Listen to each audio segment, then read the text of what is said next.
Tenang saja, Ma. Aku sudah membawa Jaka. Aku juga sudah mengecek weton dia dan ternyata cocok sekali. Dia malah sudah ada di depan, Ma. Assalamualaikum warahmatullahi wabarakatuh. Salam sejahtera untuk kita semua. Selamat datang di channel Saka Nagari. Jangan lupa subscribe agar kalian tidak ketinggalan kisah-kisah menarik dari channel kami. Kali ini saya akan mengisahkan tentang cerita pesugihan. Seperti apa kisahnya? Mari kita simak bersama. Aku baru saja menyelesaikan pekerjaan sore itu. Akan tetapi, tiba-tiba saja bosku memanggil untuk datang ke kantornya. Sisa jam yang bisa kugunakan untuk beristirahat harus terbuang begitu saja. Tapi tak apa, mungkin saja bos sedang ingin memberiku bonus. Sesampainya di sana aku mengetuk pintu. "Permisi Pak, ini Jaka," kataku. Tak lama bosku menyahut dan segera menyuruhku masuk.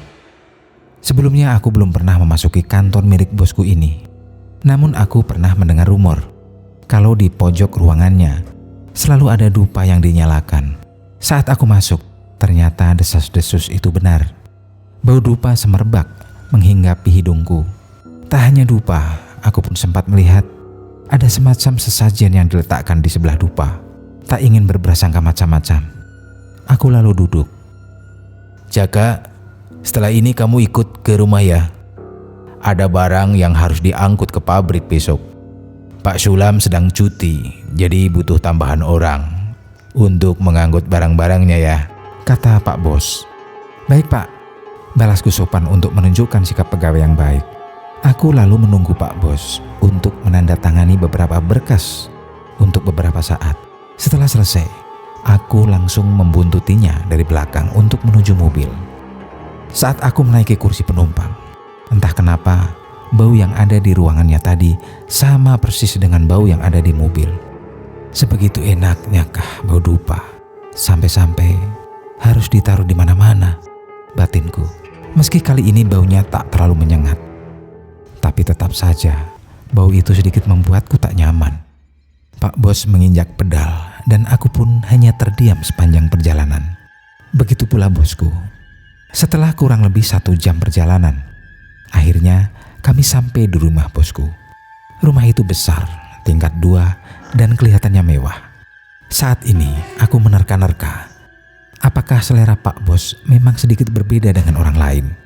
Pasalnya, rumah besar tersebut tak dilengkapi dengan penerangan yang memadai, melainkan hanya diberi lampu yang sudah redup. Seruan Pak Bos kemudian membuyarkan lamunanku.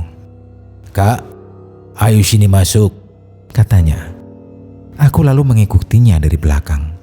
"Duduk saja dulu di sini ya.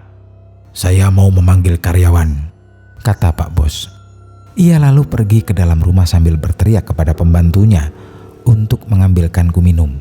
Aku menuruti kata-katanya dan duduk di sofa. Setelah itu, aku ternyata baru sadar kalau rumah itu juga bau dupa. Mungkin karena dari tadi aku selalu menciumnya, jadi hidungku sudah beradaptasi dengan bau tersebut. Atau bisa jadi bau dupa dari kantor Pak Bos.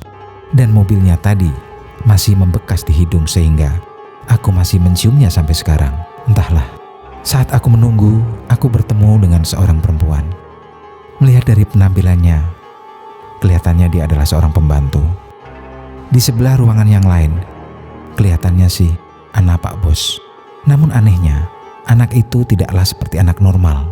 Ia berada di atas kursi roda, sedangkan kedua telapak tangannya seperti tertekuk di atas.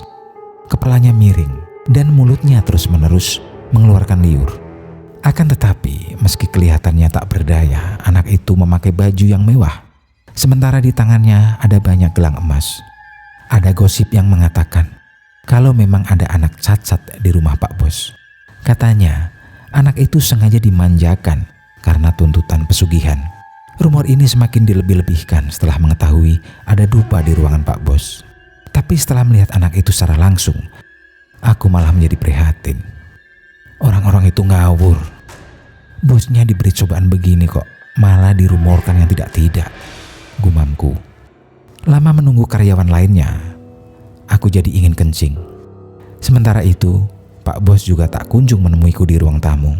Aku lalu memutuskan bertanya letak kamar mandi kepada pengasuh anak tersebut. "Mas, lurus saja. Setelah itu belok kanan. Ada pintu di sebelah dapur. Nah, itu kamar mandinya, Mas," katanya. Aku lalu buru-buru menuju kamar mandi karena sudah tak tahan.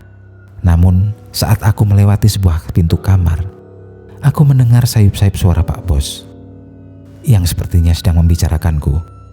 "Tenang saja, Ma. Aku sudah membawa Jaka. Aku juga sudah mengecek weton dia dan ternyata cocok sekali. Dia malah sudah ada di depan, Ma. Setelah ini kita tinggal eksekusi saja," samar-samar Pak Bos berkata kepada istrinya. Mendengar itu, aku tak jadi kebelet kencing. Entah apa yang dimaksud eksekusi itu. Tapi perasaanku benar-benar tak enak. Tanpa pikir panjang, aku lalu bergegas keluar dari rumah itu. Namun aku dicegat pembantu yang memberitahu jalan ke kamar mandi tadi. Mau kemana, Mas?" "Mau ngerokok sebentar, Mbak," jawabku berbohong. Aku takut pembantu itu juga bersekongkol dengan Pak Bos, sehingga aku terpaksa berkata demikian. Aku lalu berjalan hingga sampai ke sebuah halte bus. Aku lalu pulang ke rumah dengan hati yang tak karuan.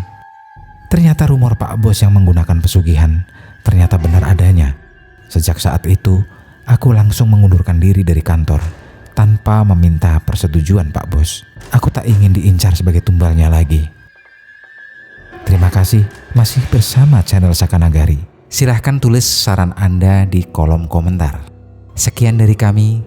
Wassalamualaikum warahmatullahi wabarakatuh.